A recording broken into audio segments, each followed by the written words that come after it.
Good afternoon. Thank you so much. On behalf of my brothers and sisters, thank you for being here for my mom's 90th birthday.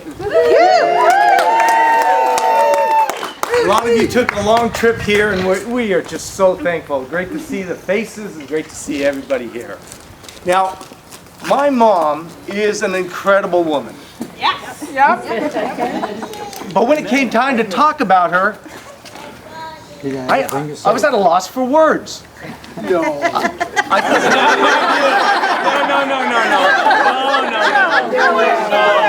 truly.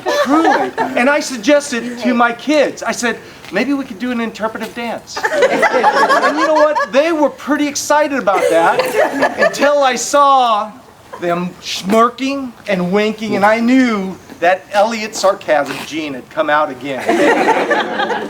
So, how do we capture all the amazing things about this wonderful woman who we call Mom, or Grandma, or where's a great-grandma, or Aunt? And I was hoping Betty would be here so I could say cousin, but then the rest of them just friends. So, how do we do that? Well, one of the things I knew with this girl, I had to focus. I had to focus on just one thing about her. Otherwise, it was going to be an all-day event and I'd lose this crowd. Just ask Mom, how easy was it to keep 10 kids occupied? And now you multiply that by all of our kids and all our spouses and all our friends. Man, I'm going to have to keep this very brief. And Joseph. Longer. Well, Already too long. now, oh, get this guy out of here.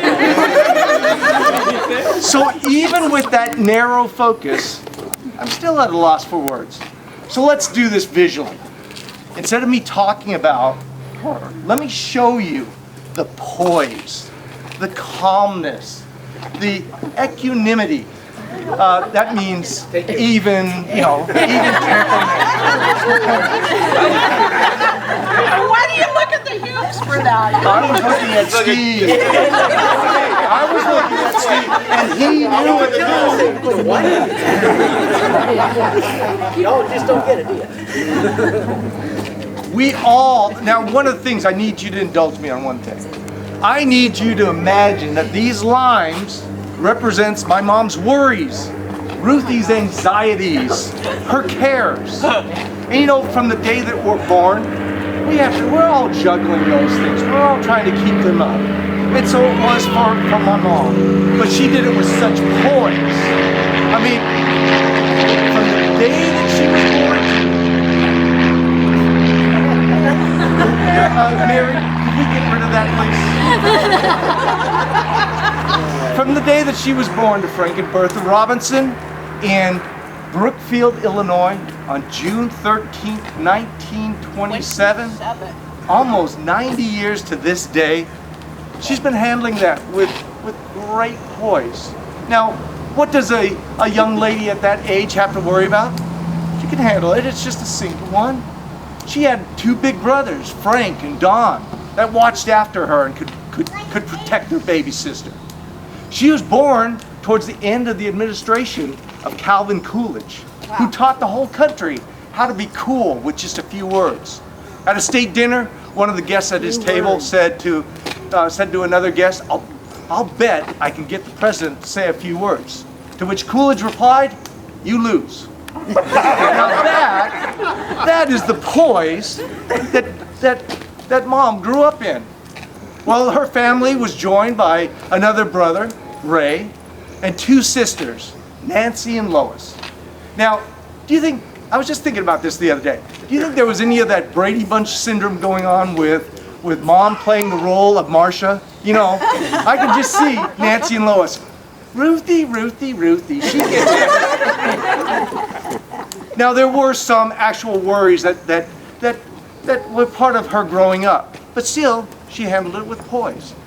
A little over a year after she was born, the stock market crashed and we were plunged into the Great Depression. Her father, during the Great Depression, moves the family all the way to California. World War II erupts and two of her brothers, Frank and Don, were in uniform during that conflict. And as I read in one of her remembrances, her mom was pretty strict on her. Didn't let her do a whole lot. I wanted to say, lighten up, Bertha. Hey, she's gonna manage a household of 12 pretty soon. Well, she handled that all with great calmness and great poise. And then the war ends, and along comes a sailor. Well, I'm a former Army officer, and let me tell you about sailors. Well, you know what? Let's skip that for another time. Well, Herb is the older brother of Fran, who was a whole high school chum of Ruthie's. And one day he gets that big brother duty to go and pick up his little sister along with all her friends, which included Ruth, and pick them up from a high school dance. And the rest is history. Well, you could say, how does meeting the love of your life add to your worries? Well, whenever you add a person to your life, you know, you take on some of those anxieties. Plus, did I mention he was a, wait for it, Episcopalian. This showed up at their wedding. His best man needed to be Frank, her brother, and her maid of honor was Lois, her sister. Two good Catholics for a good Catholic wedding. Lindsay, are you taking note of this? You picked up on those rules? Okay, good. Well, the newlyweds moved off to Corvallis, and Dad matriculated, that means enrolled in college, at Oregon State University. And so now they're starting their lives, and she's handling this very well. Well, 1947 hits, and sure enough, along comes Barb. Now, Mom is really juggling. It's taking every bit of concentration in order to keep it going. Can you juggle? It will not be 10.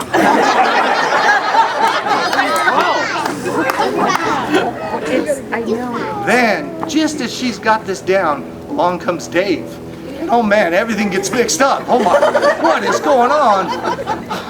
Okay, but she has it under control. Then, number 3, sweet Terry. But you know what? 3 kids is 3 kids. You gotta get organized. You gotta put all your ducks in a row. You gotta be able to handle it. How are you gonna do all that? You've gone from man-on-man defense to zone defense. Then comes Mark, number 4. Now, not only is that 4 kids, but it's Mark. So, now, not only do you have to be organized, but you have to cheat a little bit.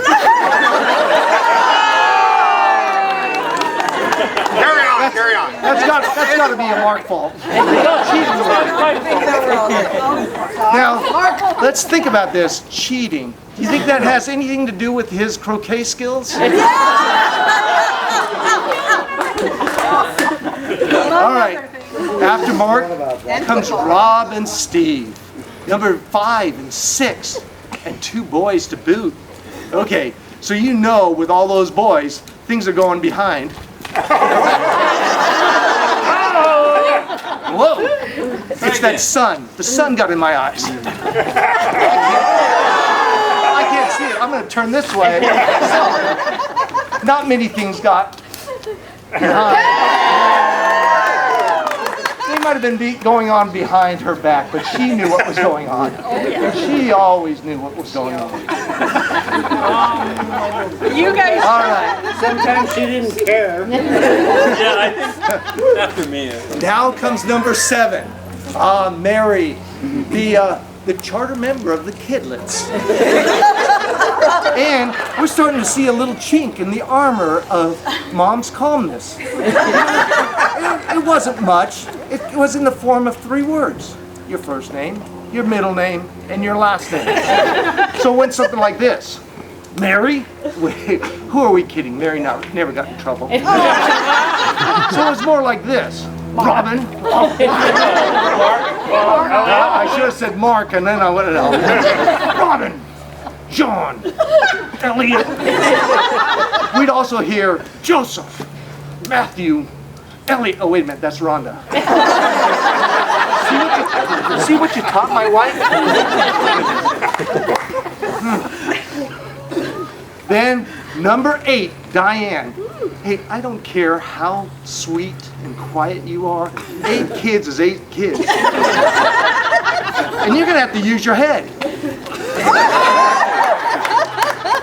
Well, okay, so she used her head, and all that did was give her a headache. Then it all busted loose with number 9 and 10, Joe and Chris. Now that Joe was an angel, but Chris. So mom gave up some of her mothering duties. She gave it to Barb. Now, you notice I threw it to Barb's son. If I would have smacked Barb in the head, there would have been 4 boys that would have taught me a lesson. Now, when you share your cares, realize that they share their cares back to them.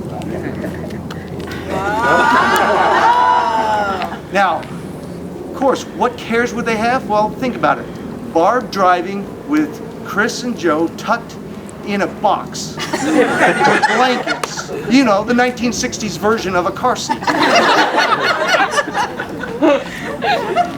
Well, Mom, you have been amazing. It just is. It always astounds us how you did this. Let's go through this again. So we got Barb and Dave. Sorry. So we got Barb and we got Dave. We got Terry. Pretty good. And we got, we got Mark.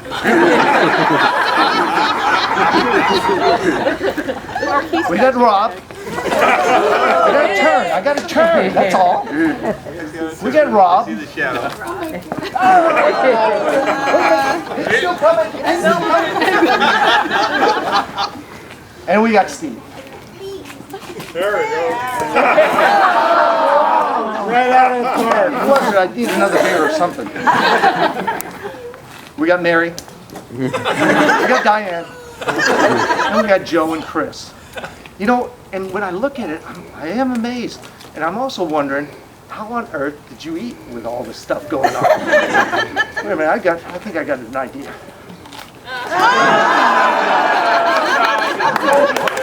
He'll come.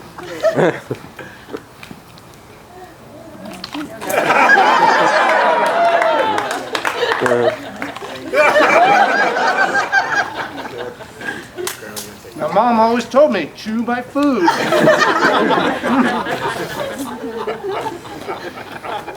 don't want to eat it now. 5 seconds. 5 seconds. 5 seconds. I'm just trying to eat it. Come on, I'm in my finale and I can't even speak. Mouth's too full. But Mom, we just want to say, you're 90, you can stop juggling. You taught us well. You have given us a great example. We'll do the juggling. You sit back and enjoy. Happy birthday, Mom. We love you very much. So